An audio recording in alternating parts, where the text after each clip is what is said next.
All right, we'll go ahead and start. Good morning. I like that, actually a response. When I do that in general chemistry, there's just silence. Okay, on the agenda for today, as you can see, is practicing. And I thought I would start out with something that, oh yeah, there we go. This function. So we want to use our Fourier Transform powers to describe this function. What options do we have? How are we going to describe this triangle in the time domain using Fourier Transforms? Yeah. Oh, is that rhetorical? No. No, bring it on. What do you have? A square or rectangle function convoluted with a pulse. That would be, so we've got a rectangle convolved with an impulse. Yeah. If I take the impulse, flip it, and slide it across. Convoluted with another rectangle Okay. of equal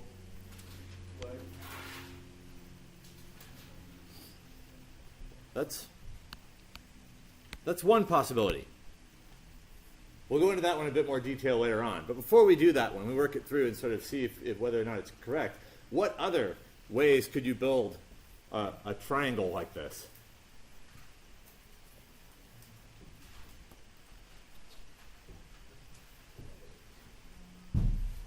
Yeah.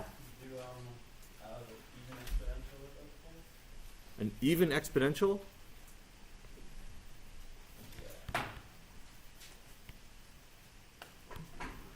That would give you something that approached a triangle, but really it would still be an even exponential.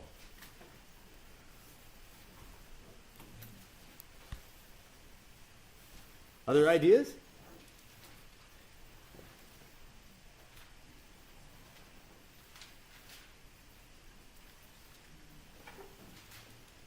I'm not look. This is the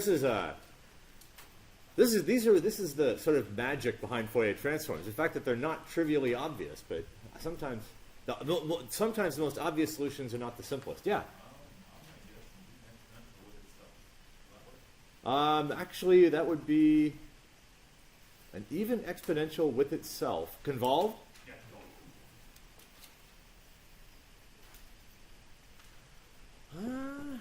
I don't think it would. I think it would just end up being a steeper exponential, but I could be wrong. No, it would be a broader exponential, but I have a feeling it would still just be an exponential function.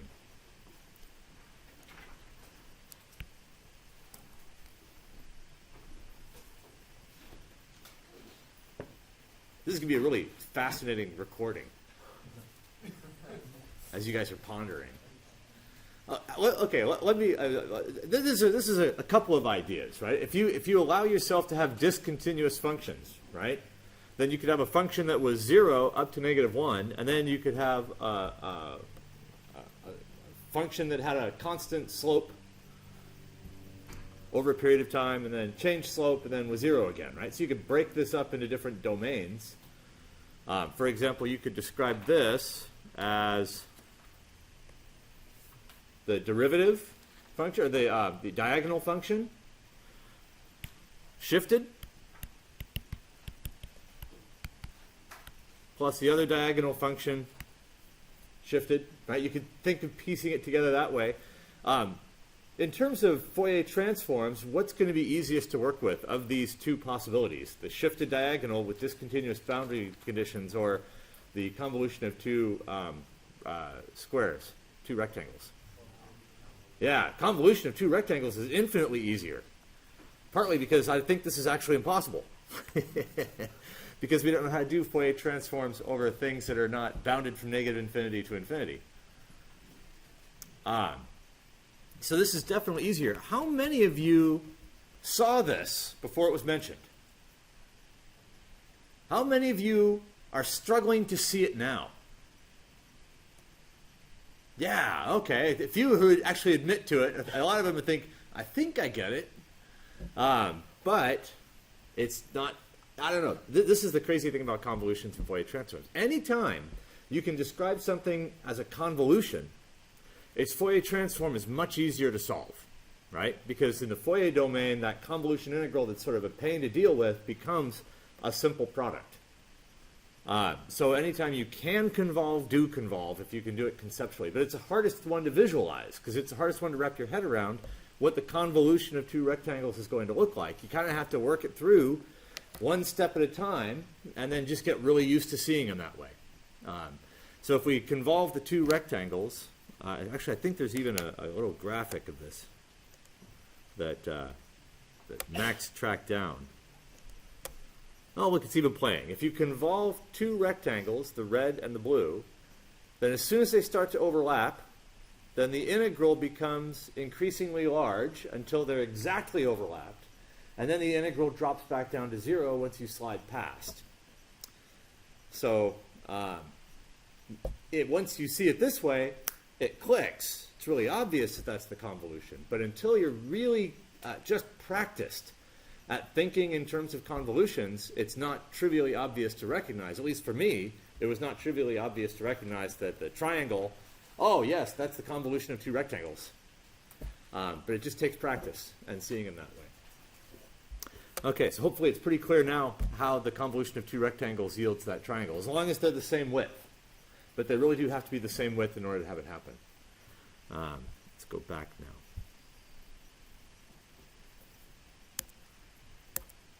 Okay, so what is the Fourier transform of this then? What's the Fourier transform of a rectangle? And they all cry in unison? Sync. Yeah, sync. So what's the Fourier transform of a rectangle convolved with a rectangle? A sync squared. Sync squared. Yay. Why is this relevant? Who cares about rectangle functions? I have an example. This is the illustration of. Okay, my example is very biased by what we do every day in our lab, and that's microscopy. Because when you do microscopy, the wavefront that you have on this side of the objective and the image plane are Fourier transforms. So there's a spatial Fourier transform instead of a temporal Fourier transform, but there is a Fourier transform relationship between what's coming out of the objective. The lens itself performs a spatial Fourier transform operation. Let me give you an example. If I have light emitted in all directions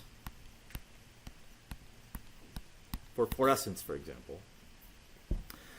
What am I collecting? I'm collecting over a finite cone angle, right? So if I'm just looking at this in this one-dimensional slice, what I'm collecting looks like that.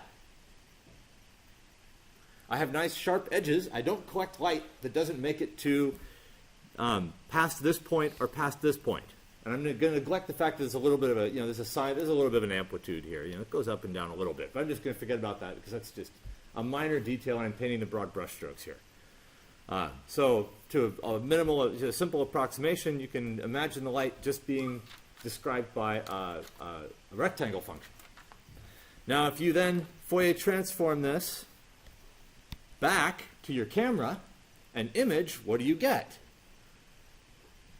What does the electric field look like? It looks like a sink.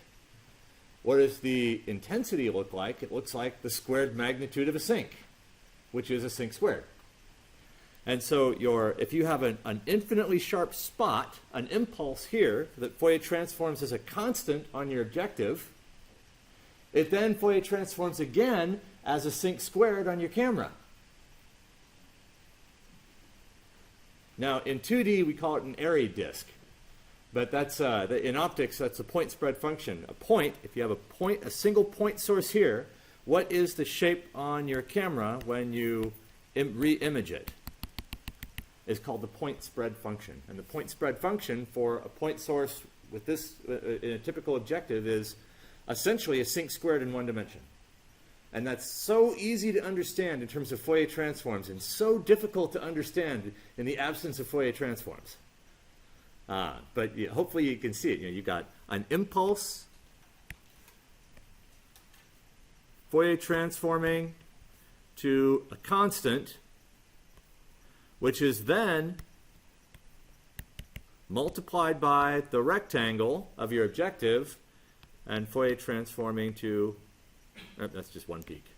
Oh, come on, stop that. Wrong button. To the sinc squared. And that's why, and then the width of this is the diffraction limit. There's some resolution that you can't do better than, and that's ultimately dictated by the width of that sinc squared function. From the fact that you have a finite, I'm pointing at the screen that doesn't help you, you have a finite cone angle that you can collect over. And in fact, they have, this is the coolest thing, microscopes that collect over a larger cone angle can yield a higher spatial resolution. In fact, if you could collect over the entire cone angle and really do the full constant, you could have infinitely sharp spatial resolution. There would be no optical limit to the spatial resolution you could achieve if you could collect over the entire emission profile of a light source, which is a pretty cool thought in itself, too. Yeah?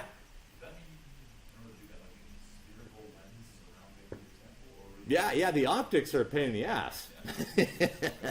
What people have done is taken two high NA objectives and lived with the fact that you can't collect completely all of the light, but you can get a healthy portion of it. But the trick is that these two objectives have to interfere and generate a single image. And so you've got to make sure that the beam path you construct has light from both objectives integrated onto the same camera. You had a question as well? I'm stretching. Oh, okay. Can I stretch was the question. The answer is yes. All right, so now we're going to, let's see. Yeah. Actually, I do have a question. Okay. So I can follow the Fourier transform logic, but why is the projection of that light onto the face of the lens considered to be a Fourier transform? I'm just going to repeat the question so that it shows up in here. Why is there a Fourier transform? Why is it considered to be a Fourier transform relationship between what's generated here and the plane here? Because it is.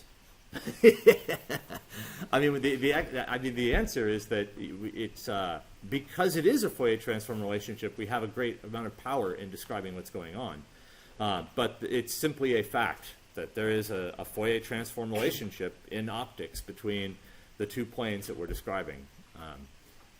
Is there a mathematical explanation for why that's the case? I'm sure there is. It's not readily apparent to me. Yeah, I'm not sure how to explain it. I'll have to ponder that one. Any other questions? Okay, I'm going to give myself another sheet.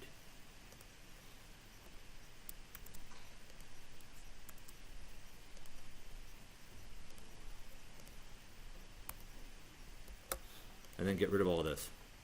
This one. Poor planning on my part. Now let's think about super-resolution microscopy.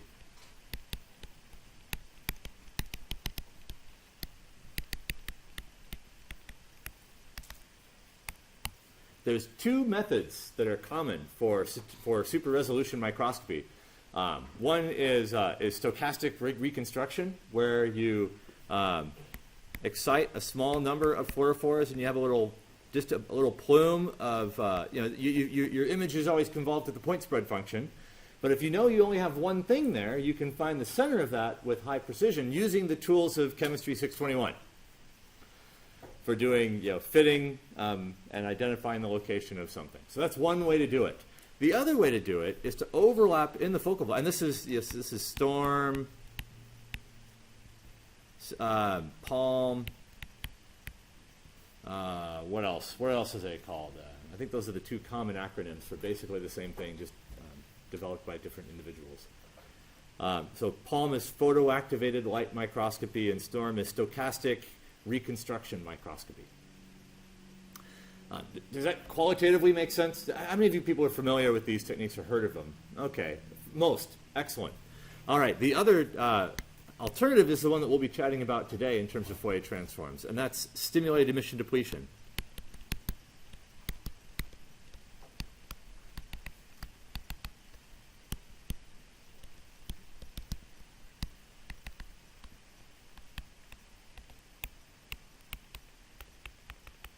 or stead. And instead, you have a Gaussian beam profile that you excite, and then you have a depletion.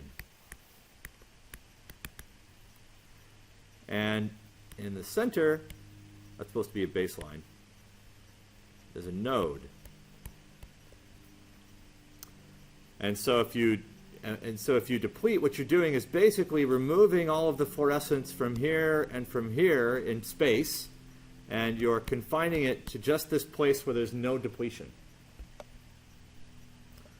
And so the question is, how do you make something like that?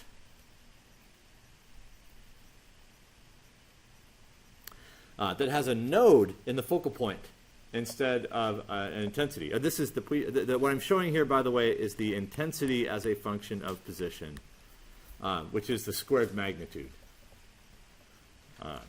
Because the light doesn't care about the phase when it comes to fluorescence excitation. Okay, I'm not going to go into too much more details on stead, because what I'm really wanting to focus on is, of course, the Fourier transforms that underlie it. But I do want to provide some context on why these things are actually relevant and interesting. And this is, I think, an example that just is a beautiful one in my mind in terms of the power of understanding Fourier transforms. So you make that shape using this in the image plane. So what you do is you've got your lens here, and you have what's called a phase plate. And the phase plate delays the light by phase by 180 degrees. So the left half is positive in amplitude, and then the right half of the objective, you're actually taking on the other side of the objective, you're phase delaying the light. Same intensity, same direction, everything. It's just phase delayed by half of a wavelength. And so it's basically inverting the sign of one side versus the other side of the objective for the light going in. Okay, so my answer is there's 4 different ways that Max and I were able to figure out to do Fourier transforms of this wave function. This function, not wave function. Although you can think of it like a wave function if you like to think about waves. So for this function, your first task is to come up with 4 unique ways of doing of writing this in terms of your Fourier transform basis sets. Then your second task is to solve it and figure out what the Fourier transform of this function is, and then why that would give something that would look like this, like the bottom one, in terms of the intensity as a function of position.